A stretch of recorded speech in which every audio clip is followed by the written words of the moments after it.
December 16, 1:48 a.m. There is no rest for me tonight. Outside the wind howls with yet another winter storm. And here in this remote cabin the university has so graciously afforded me, I find the gale closely resembles the sound of a woman screaming. It is maddening to toss and turn like I have, so preoccupied with falling asleep that the effort itself is what is keeping me awake. So I return to these pages once more, a man half craved with exhaustion. Yet the impulse to record these musings jolts the energy to my bones that is so strangely absent during waking hours. This morning I found a new set of tracks going past my front door. Closer inspection indicated that it was a quadrupedal creature traveling fast.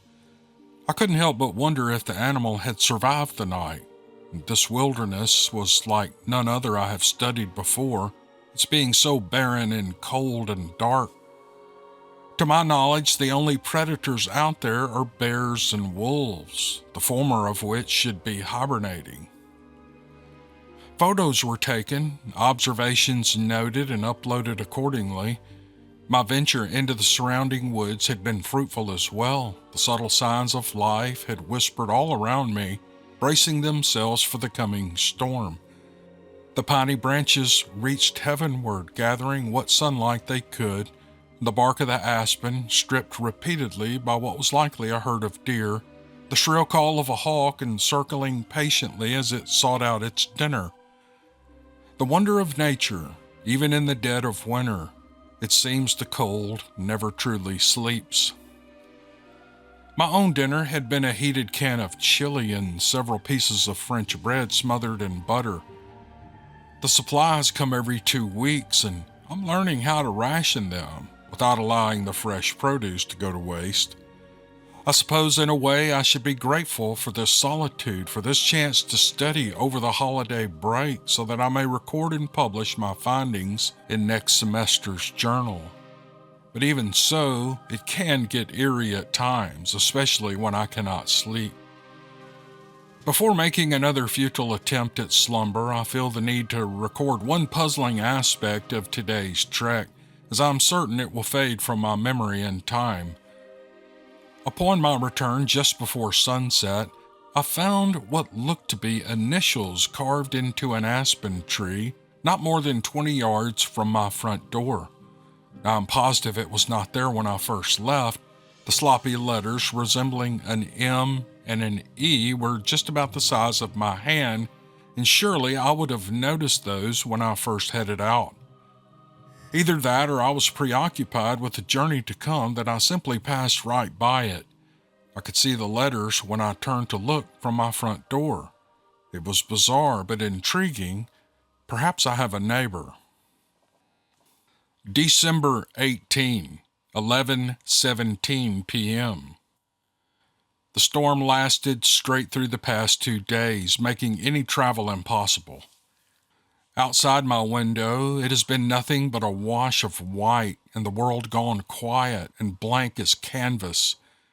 I've attempted to head to bed early, but to no avail. Being cooped up with these 4 walls has not done me any favors, I'm sure.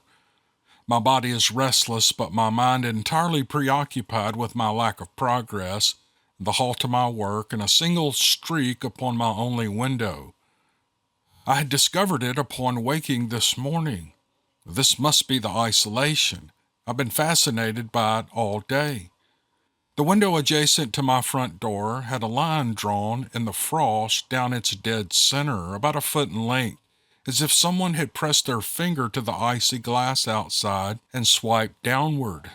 It brought dim recollections of me doing this as a child, except I would draw stick figures or write my name. Did someone come to my window? I've tried to make reasonable assumptions. Perhaps a chunk of snow had fallen from the roof and grazed the glass on its way down.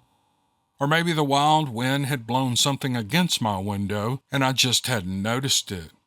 But a quick assessment had proved neither of these things were possible, as the snow beneath the pane was as smooth as the landscape.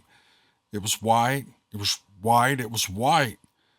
No pile of dislodged snow, no foreign object laying atop the powder. I've settled on the likelihood that whatever it was is buried beneath the drifts, as the accumulation has been swift and steady while the storm rages on. I stay awake tonight now, wondering what else may the snow have hidden. December 19, 2:17 a.m. A snowman. These writings are becoming a habit of mine now. I'm not sure why, but I feel most inclined to pen my thoughts as the night slips into the wee hours of the morning. This night, I'm more justified in it, I think, after the events of this morning. I was glad to see that the storm had finally abated upon waking, and so I made a foolhardily effort to shovel what path I could outside my front door. The process was slow going, and I was so preoccupied with my task I had failed to notice the latest addition to my wintry landscape. I had thought at first I was hallucinating, that the sunlight's glare against the snow was hindering my vision, but no. Situated by the tree that bore the mysterious initials was a snowman facing my small dwelling. The sight of it, and even thinking of it now, makes my heart drop. Someone is out there in this wilderness with me, someone who no doubt finds these small intrusions on my privacy quite entertaining. Even now, I cannot make sense of it. There are no neighborhoods nearby, no cities, no easy means of transport. My study on the habitats of local Alaskan wildlife had deemed it necessary that I would be placed quite literally in the middle of nowhere. The possibility of campers in this wild land at this time of year simply does not seem possible. I have decided the most likely culprits are my home-based team back in Anchorage, who ensure my supplies will be delivered to me. I cannot imagine why Mac or Leslie would think this is funny, but it's the only thing that makes any sense. They are the only humans I know for a fact were out this way just a few days ago to drop off my latest load. I do not want to sit here and dwell on how this could be and where they're staying or why. I can barely sleep as it is. And as soon as I saw the snowman grinning cheekily with his pebble mouth, some powerful sort of rage had come over me, and I had barreled through the snow just to knock off its head. And if Leslie or Mac think this is funny, well, the department head will be hearing about this. They never struck me as to be so unprofessional. From where I sit now, I can just make out my newly decapitated friend. It seems silly, but I feel a sense of satisfaction that I had gotten them back, as pretty as it is. Maybe now I'll be able to get some sleep. December 19, 11:11 a.m. It's back. I don't know how this is possible, but the damaged thing is back. I woke late this morning, sleep deprived as I am, and I went about my usual routine before heading outside to begin my hike into the nearby woods, and there it was. The head was back in place. I don't know how this happened. No one has been here. I'm sure of it this time because there are no tracks in the snow. Let this record show that I didn't dream any of this. December 20, 2:56 a.m. I will not be sleeping tonight. I'm keeping guard with only my raging thoughts and endless cups of coffee to keep me company. Whoever is doing this is not going to be allowed to continue. I cannot sleep. I cannot focus. I cannot relax. Harmless prank or not, this is having a vast effect on my studies, and I will not allow it to go on. And even as I write this, I pause every few moments to glance out the window and ensure that damn snowman is not standing. I destroyed it earlier today after I got back from my journey. A snowman cannot build itself, so I will sit here all night if I have to until I catch the culprit in the act. I've given it some thought and realized that it would certainly be feasible for Mac, Leslie, or Dimitri, maybe all three of them, to be camping out somewhere nearby. It's entirely possible, even in sub-zero temperatures. I've heard some of the locals do it with state-of-the-art and extremely expensive camping gear. And why they would go to such extremes is beyond me, and it's taking everything within me to not call the university the first chance I get. There's only one thing I do not understand, though. The other instances, it was easy to trace back the lack of evidence to the storm and the consistent snowfall. But for the life of me, I cannot figure out how they did it this last time around without leaving any footprints. In the middle of the night, too. Is that really how far they're willing to go for a stupid prank? God, I need some sleep. My mind is a jumbled mess. And once this is all figured out, I'm going to sleep for an entire day. December 22, 12:59 a.m. Every time I knock it down, it's back. It's back, and I never see or hear anything.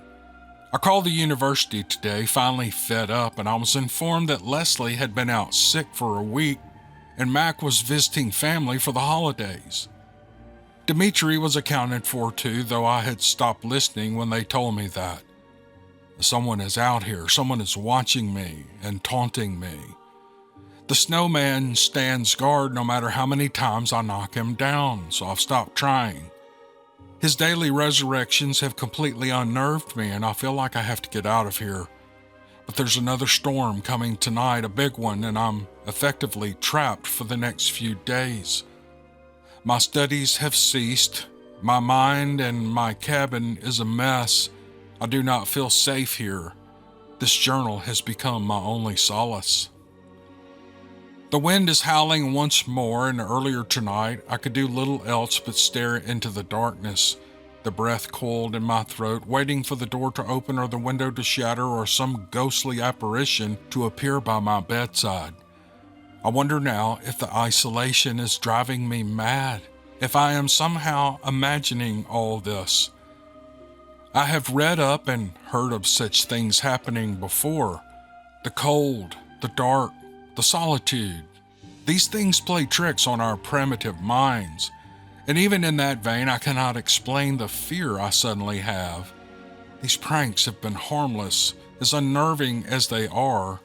They bear no real threat, yet the eeriness of it has sunk into my bones and into my subconscious, so that in the rare moments I finally fall asleep, it is all I dream about. Damn it all, I am afraid. December 25, 12 a.m., midnight. I have seen something I cannot explain. It defies description, it defies logic, it defies all laws of God and man. God help me, I do not know what to do. The door is barricaded and the storm has knocked out my power, and it's circling around my cabin, now seeking a way in, and no doubt it will succeed. Oh God, the sounds it makes is like something from the gates of hell. Whoever finds this must know the truth of what is out here. Forget all that you have been told, because what I'm seeing will haunt me to my dying breath. It's at my door. It's here. The photos and documentation are in my...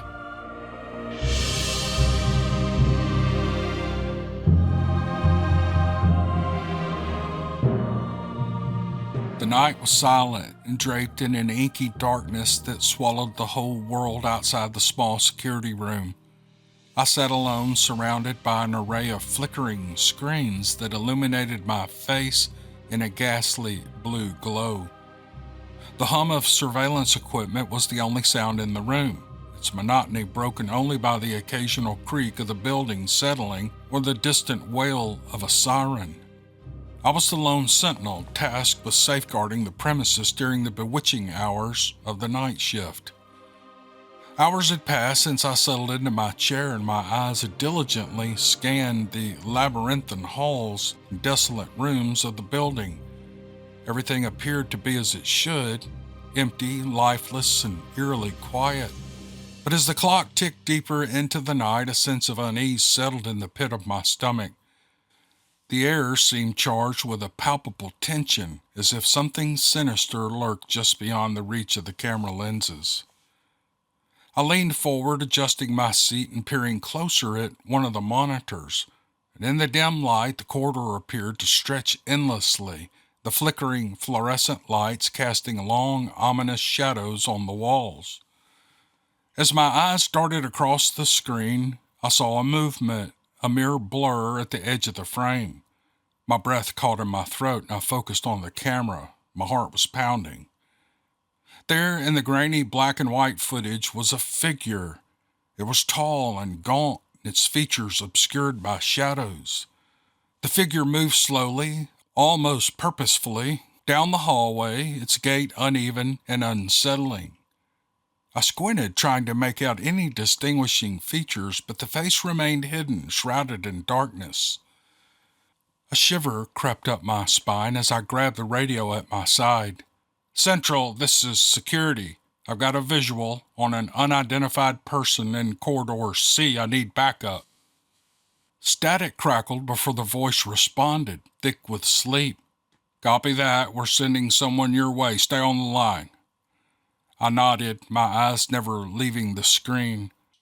The figure continued its eerie saunter, disappearing momentarily from one camera's view, only to reappear on another. It seemed to be toying with me, always staying just out of clear sight, a phantom in the night. Minutes dragged on like hours as I waited for the arrival of my colleagues.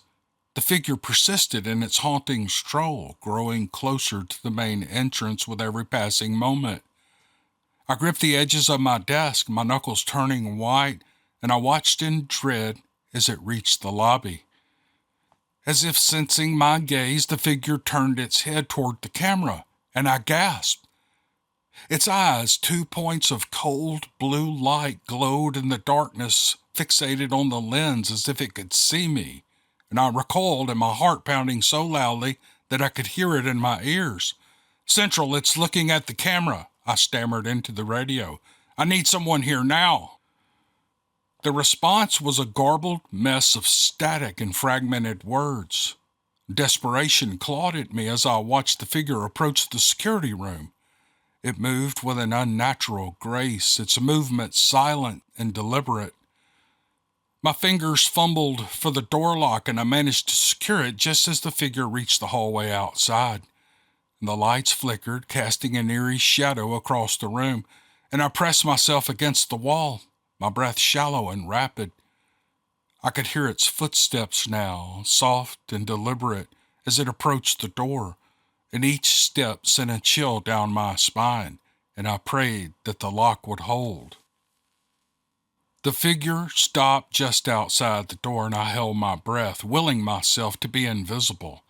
And through the frosted glass window I saw its silhouette, tall and imposing.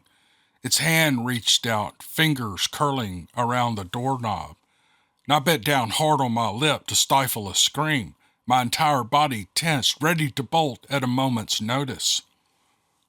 Seconds stretched into an eternity before the figure withdrew its hand, and I heard its footsteps fading away down the corridor, and relief washed over me. But it was short-lived. The building seemed to groan and sigh around me, the very walls whispering secrets that I couldn't comprehend. Summoning my courage, I cautiously unlocked the door and peeked into the hallway. It was empty, devoid of any sign of the figure, and I hesitated for a moment before venturing out, my flashlight casting shaky beams of light across the wall. The air was thick with a sense of dread, and I could feel the unseen eyes watching my every move.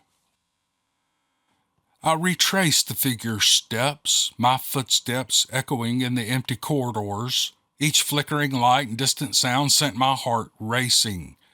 I couldn't shake the feeling that I was being followed, that the figure was still there, just out of sight, waiting for the perfect moment to strike.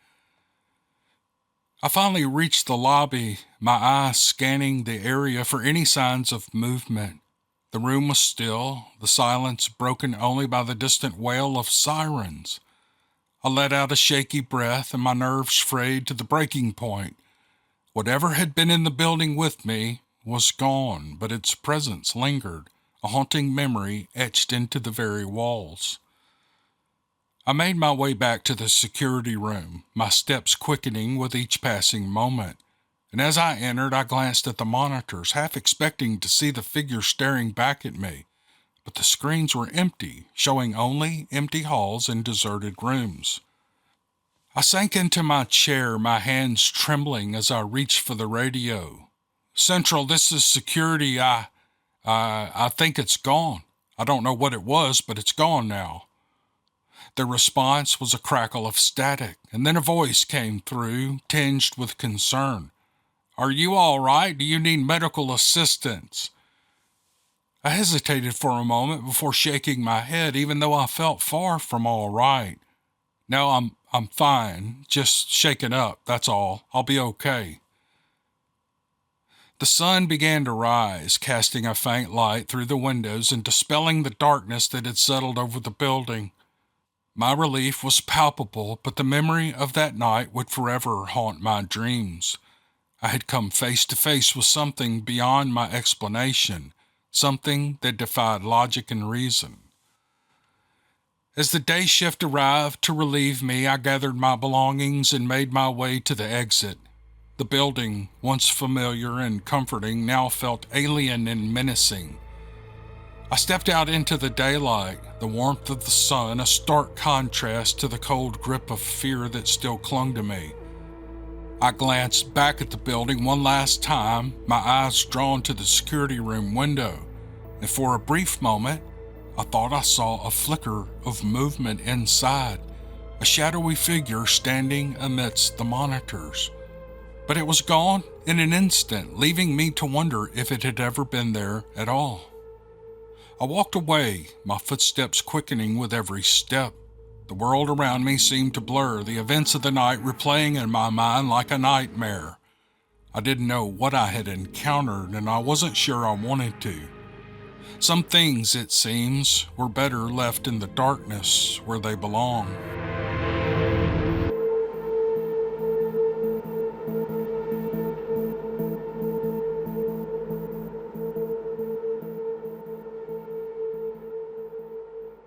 Albert sat quietly, waiting his turn along with the rest of the crowd gathered on the town common. He had been selected as one of the townspeople who would contribute to the contents of the city's 200th anniversary time capsule. It would be placed at the foot of the new statue commemorating the soldiers that had been perished in various wars over the years. He wasn't a member of the military, although he did have family members who served and died. He was denied admission to the military because he had lost 2 fingers in a farm accident when he was just a young boy. After learning of his rejection, many of his classmates took to pointing with the fingers he lacked and making jokes at his expense. His family was one of the first families to settle in the small town that would become a mid-sized city in the Midwest. His great-grandfather started a farm and a lumber business that became a success. The family fortune and the name would grow along with the town. When his parents passed away, he became the richest man in the city, but that did nothing to improve his social standing. He was still quietly shunned by the more active social groups. He was only invited to events where donations were important. They always needed money, and he had more than most of them combined. He hated the affairs, but felt obligated to attend out of respect to his family. But no matter his age, whenever he was there, he always felt like the little boy that everyone pointed fingers at and laughed.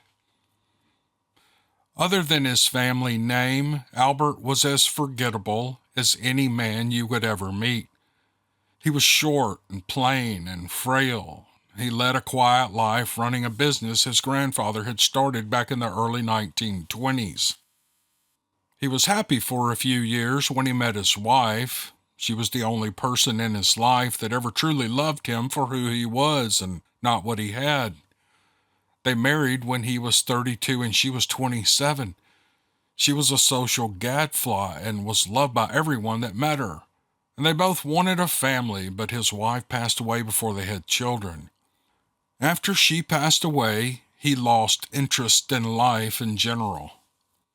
He was recognized as a pillar of his community, was active in every social group, and contributed what money he could whenever asked. But he was active because he knew his wife would have wanted him to be. He volunteered whenever the need arose. He volunteered as a firefighter. And when hikers and children or residents from the surrounding towns were lost, he would guide the search parties. He was only 17 years old the first time he joined a search party. He was 71 when he joined the last one. The searches found many of the missing, but there were many dozens over the years that were never found. Adults and children, males and females, cases that were never solved. They were cold cases, as they were referred to by law enforcement. There were many theories that followed the cases. People believed it was the work of a cultist or a sex pervert. Many suspected a jealous husband, but the murders were done in different ways, with different weapons, and that made it impossible for the task force to find the killer. The last unsolved murder was committed almost 5 years ago. By now, the people had almost forgotten it. No one seemed interested in discovering the identity of the mysterious monster. Only the killer was still craving the fame and notoriety he felt that he deserved. He had expected to be discovered years ago. He had even taken to leaving small clues at the crime scenes, hoping the detectives would put them together. But despite the years and the abundance of forensic evidence, the authorities never came close to identifying the killer. The media never even gave the killer a name. Despite the killer's efforts to give the police clear clues to help them find him, he wasn't even sure they ever linked the crimes together. Now, Albert had volunteered to work on the task forces and had done his best to track down the killer. No matter how hard he worked, no investigation ever came close to finding the killer. What the people who had been chosen to contribute added to the time capsule would remain a secret. The contents were intended for the residents that would be there 100 years from now. Albert had decided that the string of murders were a vital part of the town's history, even if they were an embarrassing part of the town's history. Maybe he could contribute in a way so that people in the future would be able to finally reveal the identity of the person that terrified their town 100 years before. He reverently placed the small metal box into the concrete container along with all the other trinkets and mementos. He stepped back and stared at the box as it was lowered and covered, enshrined in the soil for the next 100 years. The box he had placed in the capsule was very special. It was a box his grandfather had kept all of his prized possessions in. The contents he had placed in the box were every bit as special. The capsule would be opened 100 years from now. It meant that it would be another 100 years before the town, before the world finally knew who the killer was. In the box he had placed in the capsule were 12 different fingers from 12 different victims. They were his favorite trophies from the 73 victims that he had kidnapped, tortured, and killed over his lifetime. He had cut off many pieces of his victims over the years, but fingers were his favorites. More than a few of them were from people that had enjoyed pointing their fingers at him. He made sure to point their fingers at them when he was done cutting them to pieces. Along with the fingers was a map indicating where the remains still survived and could be found 100 years later.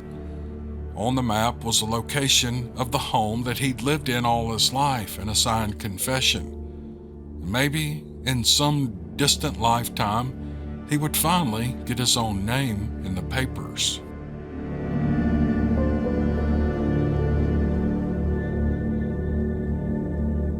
The asylum's security surveillance room was a claustrophobic chamber adorned with peeling wallpaper, crumbling shelves stacked with aged records, a small wooden desk, and an uncomfortable metal chair that creaked under the most minute amount of weight. A single rotary dial telephone sat on the desk. A thick layer of dust covered every surface but the desk and chair, and the dim overhead light bulb flickered sporadically, casting eerie shadows across the aging linoleum floor that peeled in the corners. The centerpiece of this dilapidated room was a massive wall lined with outdated grayscale CCTV monitors.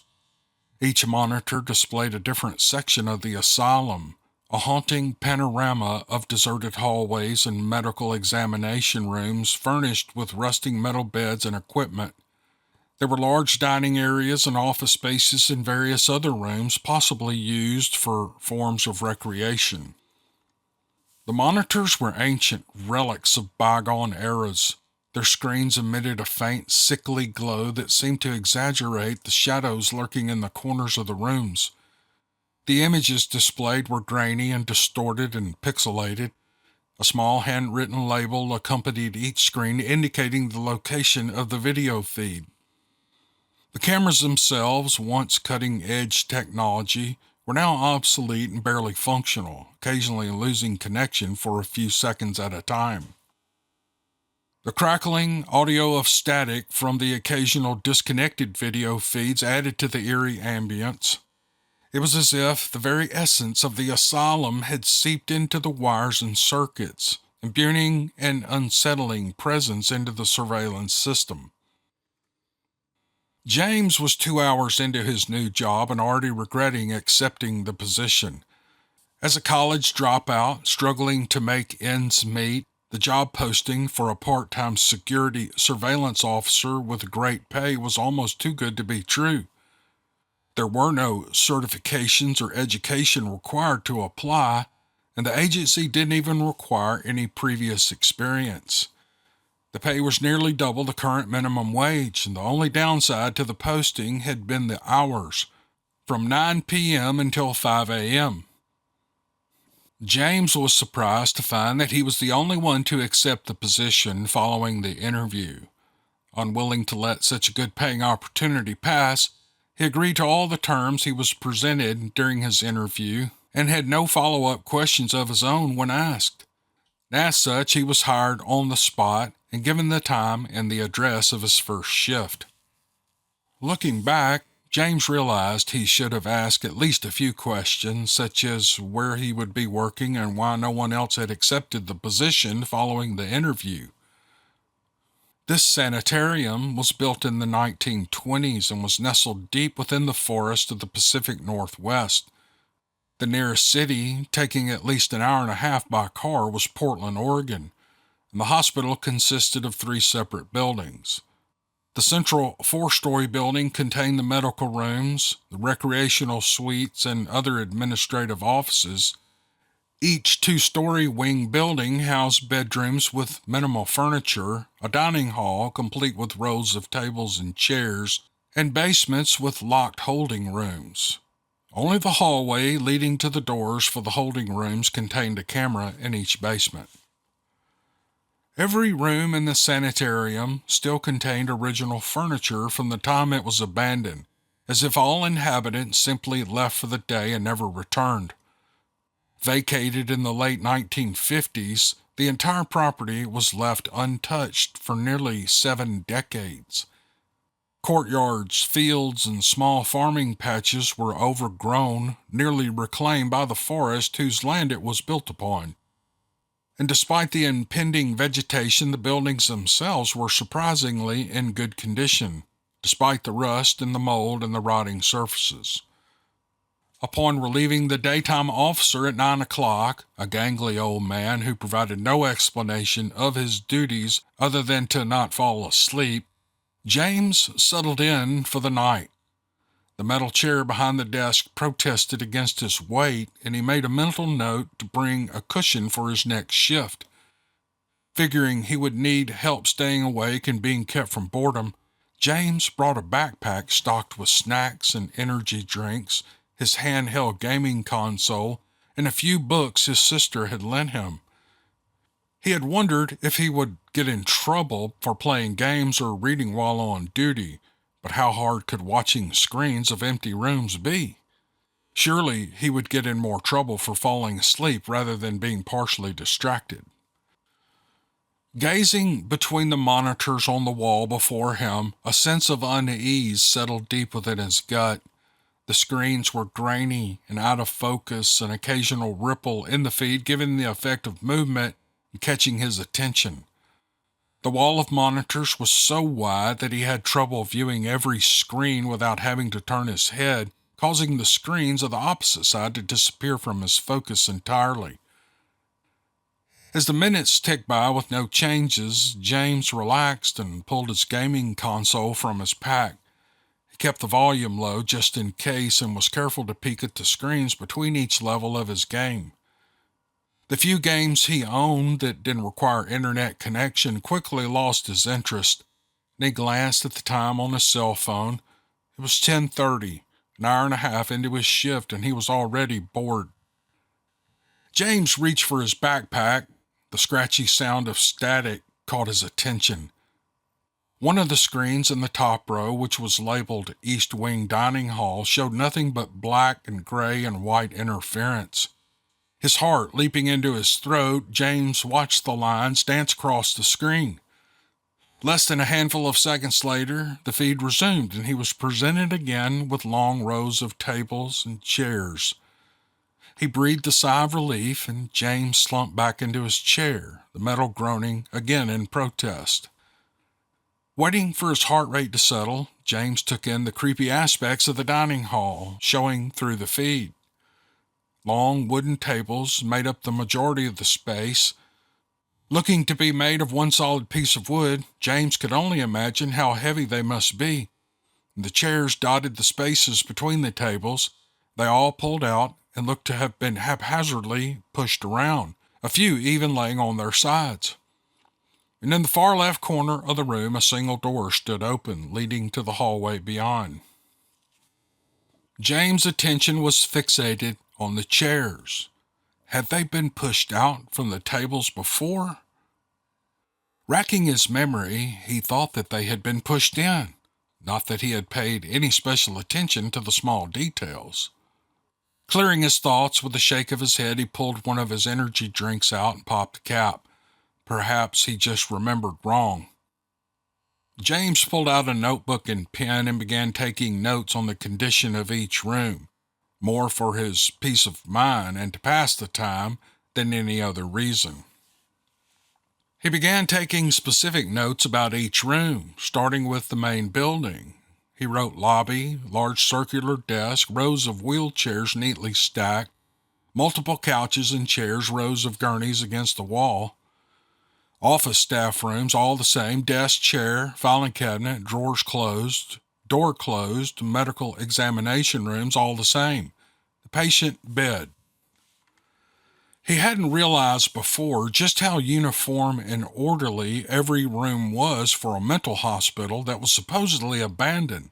The only monitors he did not take notes on were the ones facing outside toward the overgrown courtyards and fields. Satisfied, James checked the time again. It was 11 o'clock. 2 hours down and 6 to go. He flipped to a fresh page in his notebook and started another list, this time with ideas of items to bring to help pass the time and fend off the boredom. He also jotted down a note to do some research on why this place had been abandoned and to inquire with his employer as to why there was a need for 24-hour surveillance. Blaring static caused James to jump and nearly knock what remained of his energy drink right off his desk. Another camera feed had disconnected, this one labeled to be the main building inside of the staff office. He waited for the static to clear, and he held his breath. Just as before, the picture resumed, only after a few seconds. His sigh of relief lodged in his throat, nearly causing him to cough. The filing cabinets were all open. Breathless, James stared at the screen. Had the cabinets been opened before? He could have sworn they were closed. With shaking hands, he flipped through the pages of his notebook until he came across the description for that camera feed. Filing cabinets, he had written, drawers closed. Standing, James reached up and tapped the screen showing the office, as though this act would either close the drawers or fix the feed to reflect what he had jotted down in his notebook. And of course, neither of those happened. James lost track of how long he stood, staring at the screen, unable to come up with a cohesive thought. The sound of static blared once again. He flinched so violently that he nearly lost his footing. Bracing himself on the desk before him, James watched in the dawning terror as another screen fizzled with black and gray and white lines. The label under the monitor read West Wing Basement Hallway. When the image cleared, James kept his eyes focused on the label, too afraid to see what change might have happened this time. In a hallway containing only doors, it wasn't hard to guess. Slowly, he lifted his gaze and confronted the screen. The door halfway down the hall was standing wide open. From the angle of the camera, James could not see into the room, something he was immensely grateful for. He did not need to reference his notes this time. He knew the doors had all been closed. Sitting heavily in his chair, James ran a clammy hand down his face. He could do little more than stare at the screen and focus on his breathing.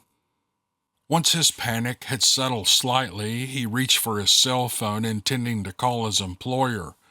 The time showed 24 minutes past midnight as he tried to navigate toward the email that contained emergency contact numbers. He nearly slammed the phone down on the desk as he realized that this far out into the forest, he had no signal. Snatching up the receiver of the old rotary dial telephone on the desk, James spared only a second to thank his mother's love of old movies for providing the knowledge of how to use such a relic. This knowledge proved for naught, as the phone, though wired to the wall, provided not even a dial tone. The line was dead. Movement from one of the central screens startled him. He dropped the metal receiver, its impact with the wooden desk much too loud for the small, cramped room, and it caused him to flinch again. James frantically scanned the monitors, trying to find the source of the movement. All the screens were showing their respective feeds, none having lost connection or filled with static. James forced a few deep breaths, and though this did nothing to ease the panic sickness rising from his stomach and up in his throat, his hands, though cold, sweated profusely. He rubbed his palms on his jeans as he began pacing the small room. He had half a mind just to leave. What was the worst that could happen? He would get fired. With how these first few hours were playing out, being fired and never coming back to this place wasn't much of a deterrent. The small room housing the security surveillance was in a small, standalone building that perhaps was once used to be a shed. Located just off the main entry road and only a few steps from the entrance to the main building, it would be all too easy to step outside and hop in his car and leave this place far behind. There was more static, and James froze mid-stride toward his backpack. Another feed had disconnected. At this time, the label indicated the camera was in the main lobby. He waited once again with bated breath for the camera to reconnect, and once the screen reappeared, a whimper broke from him before he could stop it. The wheelchairs, which before were placed in neat rows along the far wall, were now scattered throughout the lobby. Most were still standing on their wheels. Others looked as though they were thrown or kicked over, resting either on their sides or completely upside down. A few gurneys, previously against the other wall, were either knocked over as well or shoved on top of the lobby receptionist's desk. The large double doors leading to the front courtyard stood wide open. James would only need to open the door to his surveillance room and turn to the right to see the open doors of the institution. All thoughts of leaving the safety of this small room went away. Within seconds, another feed dropped, the room filling with the harsh sound of static once again. And before James could look to read the label, another monitor flickered abruptly to black, gray, and white fizzle lines, and then another and another, until every single screen lost connection with their corresponding camera. As abruptly as it had begun, the first feed to disconnect refreshed once again. The bedroom in the screen was in complete disarray. Sheets were shredded and tossed about the space. The wardrobe's drawers were pulled free from their frame, the empty containers tossed haphazardly around. The small desk was cracked down its center.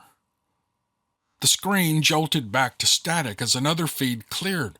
This time it was a medical examination room.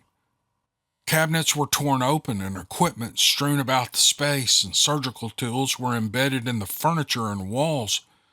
And before James could observe anything else, another screen cleared, pulling his attention away. All the doors in the basement hallways of both wings were open, and one was still swinging on its hinges, as though whatever influence opened the door had done so with force. Every monitor flickered between static and clear video feeds so quickly that James was able to do little more than see snippets before the feed was either disconnected or his attention was drawn to another screen. Every room was in complete disarray, the level of destruction changing each time the feed fizzled out and returned. The single fluorescent light in the ceiling of his small room surged brightly before shattering, pitching the room in an eerie darkness only interrupted by the flashing black and white of the camera feeds. The scratching noise of static became more than James could bear, and he longed to run, but terror held him in place. Having unconsciously backed into a corner of the room, he buried his head beneath his arms, trying desperately to cut out the sound of the static. And he wanted to scream, and though wasn't sure if perhaps he already was screaming, as nothing could be heard over the interference. Huddled on the floor, James peeked between his arms at the wall of monitors flickering in and out of connection. A few times he thought he saw movement in a monitor as it reflected a room, though the connection was cut too soon for him to tell. All at once, every monitor but the middlemost fizzled to static and did not reconnect. From his huddled position in the corner, James could not make out the screen's contents, though he could tell something was different. Working up what smidgen of courage remained, he unfolded from himself and crawled forward until he could see the details of the screen. A small room was shown containing a single desk, a metal chair, a few shelves, and a large wall of static screens. A figure was on their hands and knees in the middle of the room, gazing toward the wall of monitors. James was looking at himself. The view of the screen would place the camera directly behind him in the corner adjacent to where he huddled against earlier. He did not have to turn and look to know there were no cameras in this surveillance room. Too afraid to tear his eyes from the screen, it fizzled to a static for only a fraction of a second before clearing again. The screen was the same except for another figure standing behind James in the corner he had occupied only seconds before. A scream, louder than the static, ripped from James's throat as he lurched forward and away from the entity. Without a glance or a second thought, he grabbed his half-open backpack and sprinted for the door. Ice-cold air stung his lungs and chilled his tear-streaked cheeks as he bolted for his car. Gravel and dirt flew from the spinning tires as he sped away from the institute. Unable to resist, James glanced in the rear-view mirror. Next to the open double doors of the main building stood a figure shrouded in darkness, watching the retreating form of his car disappearing into the forest.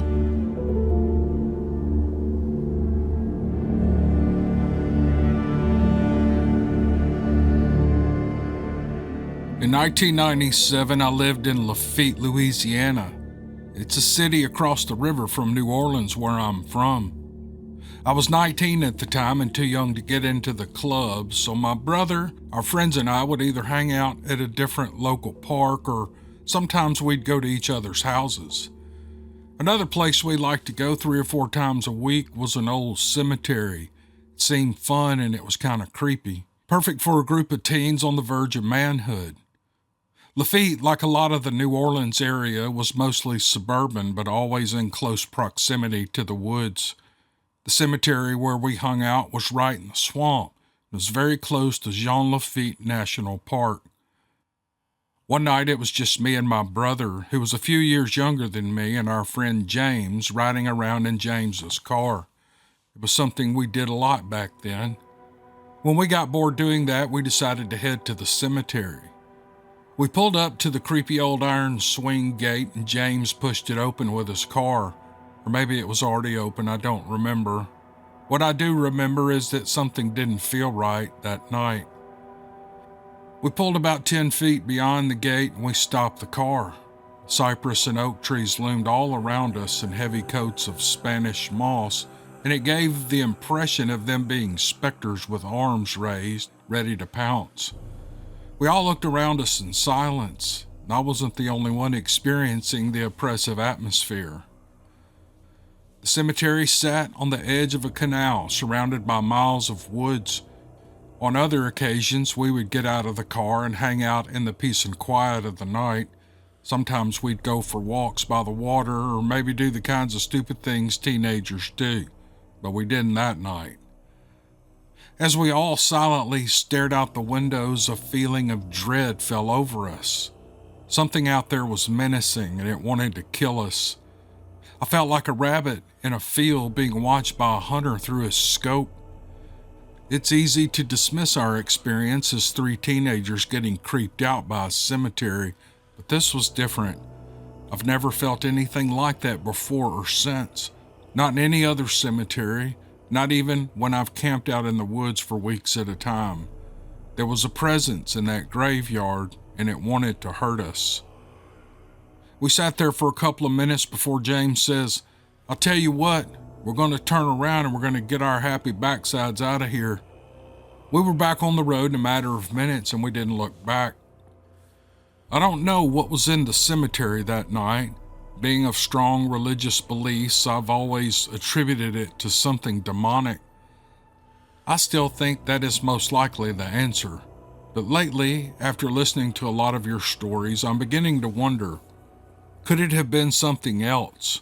Were we being watched by an angry Bigfoot or a dog man?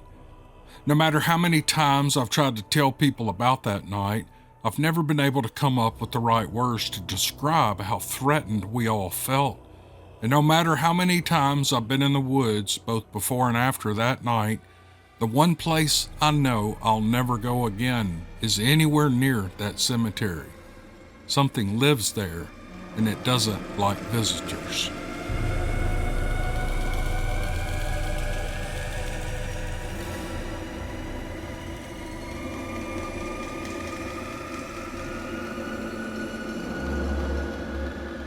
Haney sat in the dim glow of the CCTV screens, the soft buzz of electronics filling the otherwise silent room.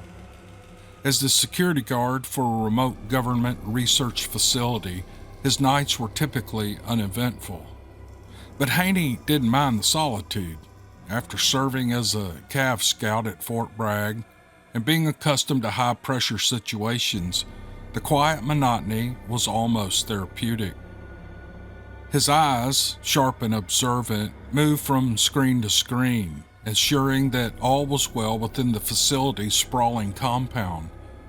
It was said to be focused on minerals and energy research, but Haney's top-secret clearance from his military days told him there was likely more to the story. He often wondered what lay beneath the ground-level labs. However, he wasn't paid to ask those questions. As the hours crept by, a flicker on camera 12 caught his attention. He leaned in closer. It displayed one of the deep underground tunnels where minerals were extracted for testing. Haney could see a shadowy figure standing still, almost as if it was staring directly at the camera. The figure had no discernible features, just an amorphous, ghostly silhouette. Chills ran down his spine and his heart rate picked up. The underground sections were off limits during night hours, and there weren't any other cars in the parking lot. As protocol dictated, Haney reached for the phone to report the sighting to his supervisor, but the line was dead. He tried other lines, but they too were silent, and a sense of unease settled in. After a few deep breaths, Haney decided he had to investigate. Ensuring his firearm was secure and ready, he left the comfort of the control room and ventured into the belly of the facility. The halls echoed with footsteps, the sounds unnaturally loud in the stifling silence, and making his way to the entrance of the underground tunnels, he swiped his clearance card. The heavy metal door hissed and slowly slid open.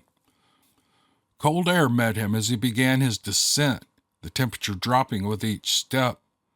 The walls were lined with embedded lights and their pale blue glow casting eerie shadows. As Haney went deeper, he couldn't shake the feeling that he wasn't alone. Finally reaching the spot from the CCTV feed, he found nothing. The tunnel was empty, but the ground was marked as if someone or something had been dragged.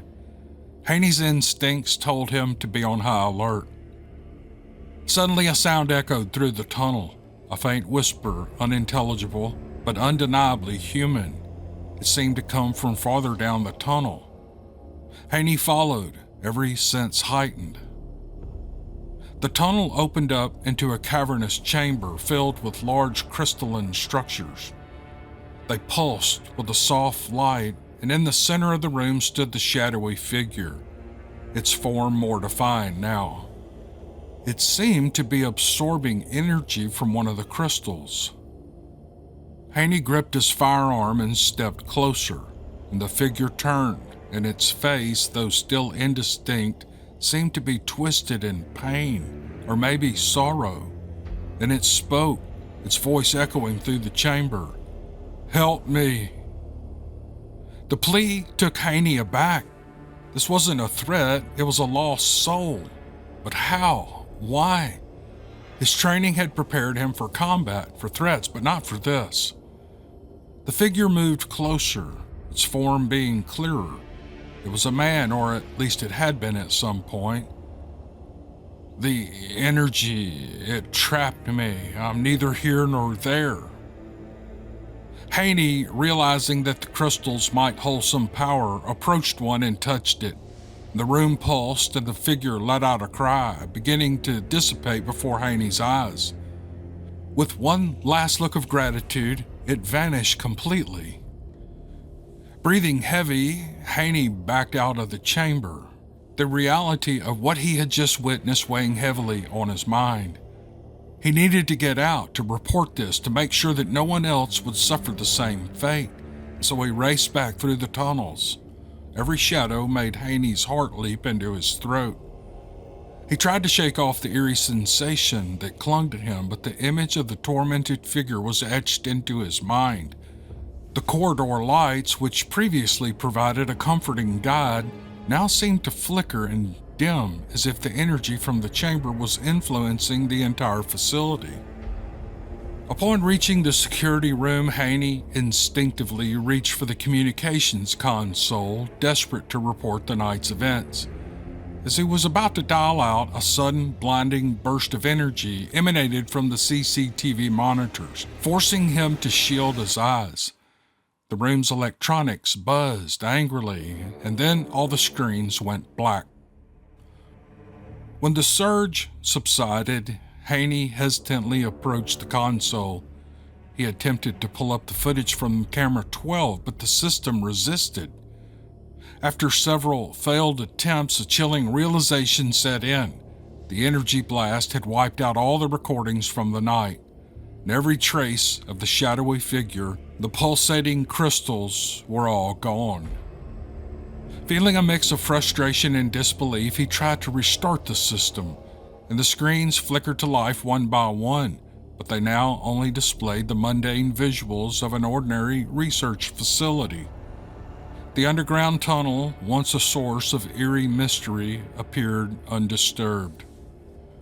Haney sank into his chair, his thoughts a whirlwind. He knew what he had witnessed, but without evidence, who would believe him? The line between his military past and present reality blurred, leaving him questioning his own sanity. Hours passed, and dawn's light first began to creep into the room. The events of the night felt like a distant dream, yet the weight in Haney's chest told him it was all too real. He considered documenting everything, but without the footage, it would be his word against the vast bureaucracy of the government. The phone finally rang, piercing the room's silence. It was his supervisor, checking in as he did every morning. "Everything all right, Haney?" came the voice over the line. Haney paused, hesitating, and then replied, "Yeah, just another quiet night, sir." He knew it was far from the truth, but with no evidence to back up his claims, what could he say? As the day's shift began, the facility buzzed with activity, oblivious to the night's events. Haney, however, couldn't shake off the memories. He sat there, surrounded by the hum of the restarted electronics, staring at the screens as he always did, but with a newfound sense of bewilderment and wonder about the mysteries that might still lie hidden deep within the facility's walls.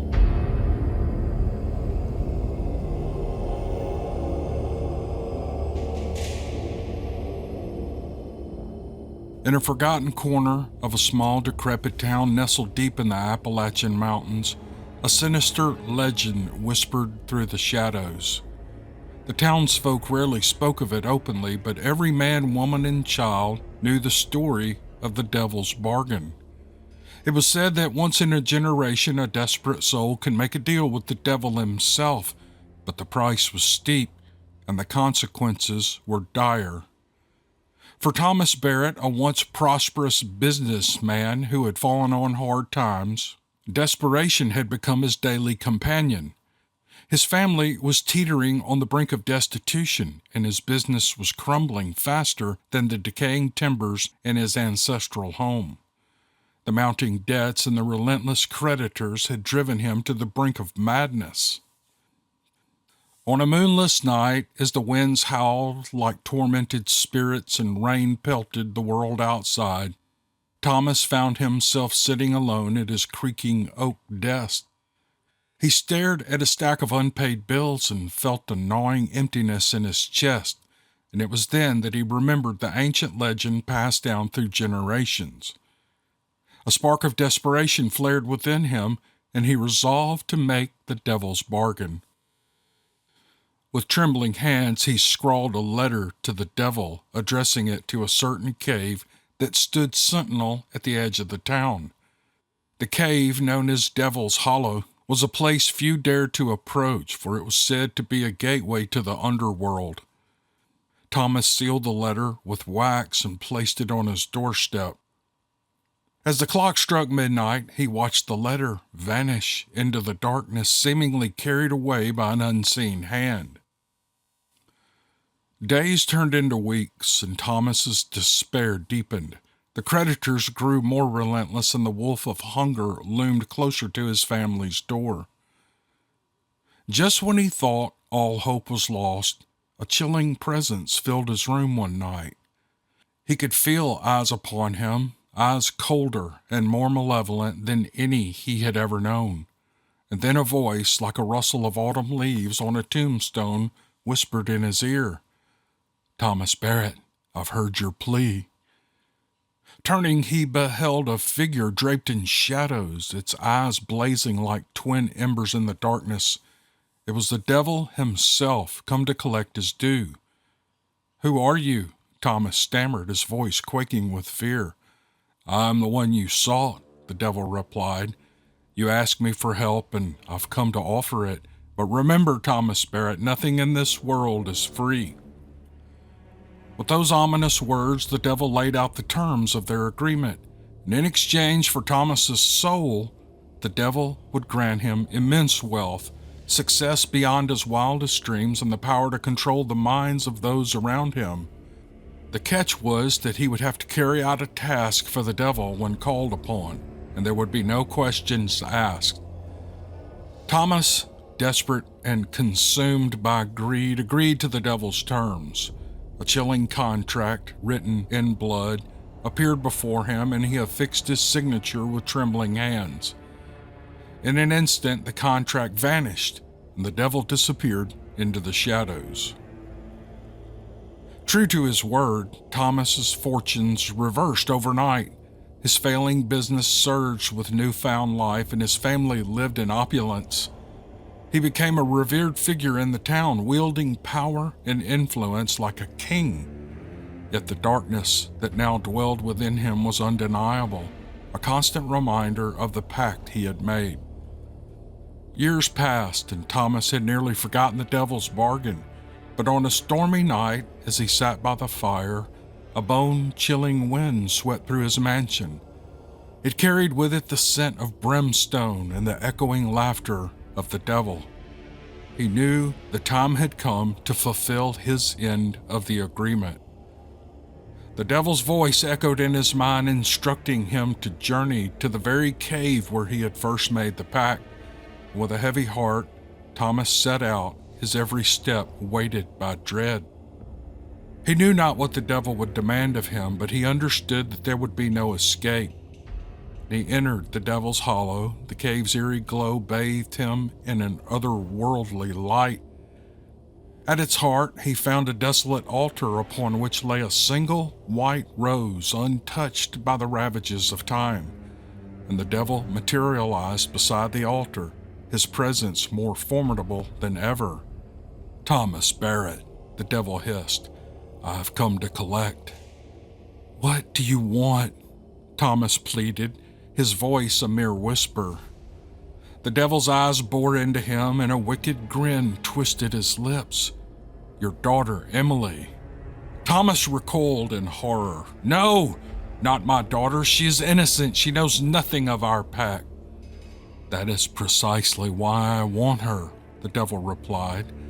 "I crave the soul of one untouched by sin, one pure and uncorrupted. She will serve as my vessel in this world, and in return your debt shall be considered paid." Tears welled up in Thomas's eyes as he realized the depth of his folly. He had traded his own soul for wealth and power, and now he faced the unthinkable prospect of sacrificing his beloved daughter to the devil. "I beg you to please spare her," Thomas implored. "Take anything else, but spare her." The devil's laughter echoed through the cave, a sound that chilled Thomas to his very core. "There is no bargaining now, Thomas Barrett. You made your choice, and now you must face the consequences." With a wave of his hand, the devil conjured chains that bound Thomas to the altar. And as he helplessly watched, the devil plucked the white rose from the stone and crushed it in his hand, releasing a swirl of black smoke that enveloped Emily, who lay asleep in her bed at that very moment. Thomas's heart shattered as he realized that there was no escape. The price of his bargain had been paid, and his daughter was now a vessel for a malevolent spirit of the devil. With a final bone-chilling cackle, the devil vanished into the darkness, leaving Thomas alone in the desperate cave. The next morning, the townsfolk discovered Thomas Barrett's lifeless body in Devil's Hollow, his face twisted in eternal torment. The mansion that had once been a symbol of his wealth and power stood in ruins, consumed by flames that seemed to dance with the very fires of hell. Emily, now inhabited by the devil's spirit, wandered the town, her innocent demeanor replaced by sinister malevolence that sent shivers down the spines of all who crossed her path. And the legend of the devil's bargain lived on in the town, a cautionary tale of the dangers of making deals with the devil. The people spoke of Thomas Barrett's tragic fate, a once prosperous man who had sacrificed everything for worldly riches and power, only to be consumed by the darkness he had invited into his life. And so the small, decrepit town in the heart of the Appalachian Mountains remained a place where the shadows whispered of the Devil's Hollow, a place where desperate souls were warned of the price they might pay for making deals with the devil in the dead of the night under the cold and moonless sky.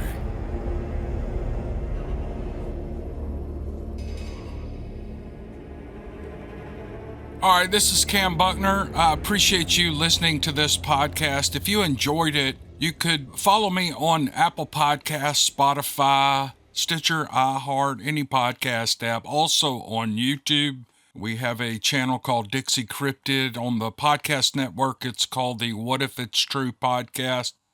And all we do is read stories to nice people. That's all I do. And I hope you enjoyed this Halloween production. Spent more time on it than I have any Halloween production because it was just fun to do, and these were great stories. So hope you guys have a great Halloween week and your kids get a lot of candy and everybody's happy. I'll put out another Halloween podcast probably next weekend. I've got one long story. It's too good to pass up, so there'll be another one. Enjoy your week, and we'll see you guys on the next one. Thank you.